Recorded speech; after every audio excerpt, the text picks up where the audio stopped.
Egypt. फिरौन, pyramid और ताकतवर देवी देवताओं का देश। सदियों से रेत ने एक ऐसी सभ्यता के अवशेषों को छुपा रखा है जो आज भी हमें हैरान और उत्सुक करती है। नील नदी के पश्चिमी किनारे पर स्थित राजाओं की घाटी प्राचीन मिस्र की शक्ति और वैभव का प्रमाण है। यहाँ फिरौन और रईसों की कब्रें हैं जिनकी दीवारों पर आफ्टर लाइफ के दृश्य बने हैं और उनके कमरे खजानों से भरे हैं। हर खोज इस पहेली का एक टुकड़ा जोड़ती है जिससे हमें इस प्राचीन सभ्यता के विश्वासों, रीति रिवाजों और दैनिक जीवन को फिर से बनाने में मदद मिलती है। प्राचीन मिस्र का आकर्षण इसकी विशाल वास्तुकला और इसके लोगों की कलात्मकता में है। गीजा के विशाल पिरामिडों से लेकर जटिल चित्रलिपि तक हर पहलू दिव्य के प्रति गहरी श्रद्धा और आफ्टर लाइफ में अटूट विश्वास को दर्शाता है। साल था 1922। पुरातत्वविद हॉवर्ड कार्टर राजाओं की घाटी में वर्षों के काम के बाद एक बंद दरवाजे को खोला, जिससे एक ऐसा नजारा सामने आया जिसने हमेशा के लिए प्राचीन मिस्र के बारे में हमारी समझ को बदल दिया। अंदर तूतनखामुन का मकबरा था, जो बाल राजा था जिसने एक दशक तक मिस्र पर राज किया, लेकिन जिसकी विरासत युगों युगों तक गूंजती रहेगी। कई अन्य शाही मकबरों के विपरीत तूतनखामुन का अंतिम विश्राम स्थल उल्लेखनीय रूप से अक्षुण्ण रहा। खजानों से भरा एक टाइम कैप्सूल, सोने के रथ, जटिल रूप से गढ़े हुए गहने और जीवंत चित्रों ने राजा के जीवन और आफ्टर लाइफ में उसके जाने के दृश्यों को दर्शाया। दफन कक्ष में युवा फिरौन का ताबूत सोने के मंदिरों की कई परतों के भीतर रखा हुआ था। ठोस सोने से बना सबसे भीतरी ताबूत तूतनखामुन को उसके सभी शाही वैभव में दर्शाता है। उसका शांत चेहरा अप्रतिष्ठित सुनहरे मुखौटे से सुशोभित है। तूतनखामुन के मकबरे की खोज सिर्फ एक पुरातात्विक जीत नहीं थी, यह एक सांस्कृतिक घटना थी जिसने दुनिया की कल्पना को मोहित कर लिया। खुदाई से मिले खजानों ने नए साम्राज्य की समृद्धि और परिष्कार में एक अभूतपूर्व झलक प्रदान की। जबकि राजाओं की घाटी एक केंद्र बिंदु बनी हुई है, हाल के वर्षों में पूरे मिस्र में अन्य स्थलों पर खोजों में वृद्धि हुई है। काहिरो के दक्षिण में एक विशाल कब्रिस्तान सक्कारा में पुरातत्वविदों ने 2023 में एक जबरदस्त खोज की। एक शाफ्ट के भीतर गहरे दबे हुए उन्होंने एक विशाल सीलबंद ताबूत का पता लगाया, जिसका भारी वजन उस व्यक्ति के महत्व का संकेत देता है जिसे उसके भीतर दफनाया गया था। अनुमानित 3 से 4 टन वजन वाला ताबूत क्वार्टजाइट के एक ही ब्लॉक से बनाया गया था। अंदर टीम ने हेकाशेप्स नाम के एक उच्च पदस्थ अधिकारी की उल्लेखनीय रूप से अच्छी तरह से संरक्षित मम्मी की खोज की, जिसका शरीर सोने की पत्ती से सजाया गया था और उसका चेहरा एक जटिल रूप से चित्रित मुखौटे से ढका हुआ था। ताबूत के चारों ओर कब्र का सामान था, जिसमें मिट्टी के बर्तन, अल्बास्टर जार और तांबे के उपकरण शामिल थे, जो पुराने साम्राज्य के दफन प्रथाओं और मान्यताओं की झलक पेश करते हैं। सक्कारा में हेकाशेप्स के मकबरे की खोज तूतनखामुन के दफन के वैभव के लिए एक आकर्षक प्रतिरूप प्रदान करती है। हेकाशेप्स का दफन पुराने साम्राज्य के दौरान उच्च पदस्थ अधिकारियों के जीवन और विश्वासों में बहुमूल्य अंतर्दृष्टि प्रदान करता है। प्राचीन मिस्र का आकर्षण रेगिस्तान की रेत से परे भूमध्य सागर की गहराई तक पहुंचता है। अलेक्जेंड्रिया के तट पर थोनिस हेराक्लियोन का खोया हुआ शहर है, जो कभी एक हलचल भरा बंदरगाह शहर और मिस्र का प्रवेश द्वार था। सदियों पहले समुद्र द्वारा निगल लिया गया, थोनिस हेराक्लियोन 20वीं सदी के अंत में पानी के नीचे के पुरातत्वविदों द्वारा इसकी पुनर्खोज तक भुला दिया गया था।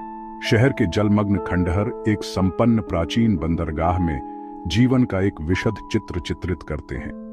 विशाल मूर्तियां, जो कभी शहर के बंदरगाह की रक्षा करने वाली प्रहरी थीं, अब समुद्री जीवन से ढकी हुई हैं। सबसे उल्लेखनीय खोजों में अमुन-गेरेब को समर्पित एक विशाल मंदिर के अवशेष और एफ्रोडाइट को समर्पित एक अभयारण्य है।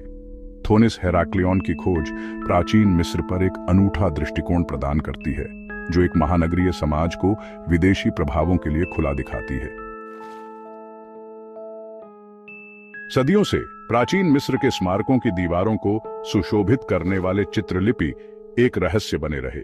1799 में रोसेट्टा स्टोन की खोज 3 अलग अलग लिपियों में एक ही पाठ के साथ खुदा हुआ एक काला ग्रेनाइट स्लैब ने चित्रलिपि के रहस्यों को खोल दिया। जीन फ्रांकोइस चैंपोलियन ने प्राचीन ग्रीक और कॉप्टिक के अपने ज्ञान का उपयोग करते हुए चित्रलिपि लिपि को श्रमसाध्य रूप से समझा। मंदिर की दीवारों, मकबरों और पपीरी पर खुदे शब्दों को पढ़ने की क्षमता के साथ इतिहासकार और पुरातत्वविद अब प्राचीन मिस्रवासियों के इतिहास, विश्वासों और दैनिक जीवन को एक साथ जोड़ सकते हैं। चित्रलिपि का डिसिफरमेंट सदियों से अंधेरे में डूबी हुई एक विशाल पुस्तकालय को रोशन करने जैसा था। अचानक फिरौन, पुजारियों और आम मिस्रवासियों की आवाजें एक बार फिर सुनी जा सकती थी, जो अपनी कहानियों, विश्वासों और आकांक्षाओं को साझा कर रहे थे। आज चित्रलिपि का अध्ययन एक सक्रिय और विकसित हो रहा क्षेत्र बना हुआ है। प्रत्येक नया शिलालेख इस प्राचीन भाषा की हमारी समझ को बढ़ाता है। सेक्शन 6, इंजीनियरिंग चमत्कार, पिरामिड और मंदिर। प्राचीन मिस्र की स्मारकीय वास्तुकला एक सभ्यता की सरलता, संगठनात्मक कौशल और इंजीनियरिंग कौशल का प्रमाण है, जो 3000 साल पहले फली फूली थी। पिरामिड शायद प्राचीन मिस्र के सबसे प्रतिष्ठित प्रतीक केवल मृत फिरौन के लिए मकबरे नहीं थे, बल्कि शाही शक्ति, धार्मिक विश्वास और स्थापत्य महारत की अभिव्यक्ति भी थे। इन विशाल संरचनाओं के निर्माण के लिए योजना, समन्वय और जनशक्ति के एक चौंका देने वाले स्तर की आवश्यकता थी। जिस सटीकता के साथ पिरामिडों को मुख्य बिंदुओं से जोड़ा गया था और उनके मापों की सटीकता आज भी इंजीनियरों और वास्तुकारों को चकित करती है, उतने ही प्रभावशाली हैं प्राचीन मिस्र के मंदिर, जैसे कि कर्णक में परिसर, जो अमुन, मठ और खोंसू के थेबन त्रय को समर्पित है। अपने विशाल तोरणों, विशाल मूर्तियों और जटिल नक्काशीदार राहतों के साथ ये विशाल परिसर न केवल पूजा स्थल थे, बल्कि आर्थिक और राजनीतिक शक्ति के केंद्र भी थे। सेक्शन 7, विश्वास की शक्ति, मकबरे और आफ्टर लाइफ। प्राचीन मिस्र की संस्कृति के केंद्र में आफ्टर लाइफ में गहरी जड़ें जमा चुकी थी। एक ऐसा क्षेत्र जहां मृतक अनंत काल तक जीवित रहेंगे। मकबरे केवल दफनाने के स्थानों से कहीं अधिक मृतक के लिए अनंत घरों के रूप में देखे जाते थे, जिन्हें सावधानी पूर्वक डिजाइन किया गया था और आफ्टर लाइफ में आत्मा की जरूरत की हर चीज मुहैया कराने के लिए तैयार किया गया था। मकबरों की दीवारों को जीवंत चित्रों और जटिल नक्काशी से सजाया गया था, जिसमें मृतक के जीवन के दृश्यों, अंडरवर्ल्ड के माध्यम से उनकी यात्रा और आफ्टर लाइफ में उनके अंतिम आगमन को दर्शाया गया था। मकबरों के अंदर पुरातत्वविदों ने कब्र के सामान का खजाना खोजा है, जिसमें भोजन, कपड़े, फर्नीचर और यहां तक कि बोर्ड गेम भी शामिल हैं, जिन्हें आफ्टर लाइफ में मृतक के आराम को सुनिश्चित करने के लिए वहां रखा गया है। प्राचीन मिस्रवासियों का मानना था कि आत्मा को आफ्टर लाइफ में जीवित रहने के लिए शरीर को संरक्षित रखना पड़ता है। इस विश्वास के कारण मम्मीकरण का विकास हुआ, एक जटिल प्रक्रिया जिसमें आंतरिक अंगों को निकालना, शरीर को सुखाना और उसे लिनन पट्टियों की परतों में लपेटना शामिल था। सेक्शन 8, रहस्यों को उजागर करना, एक समय में एक कलाकृति।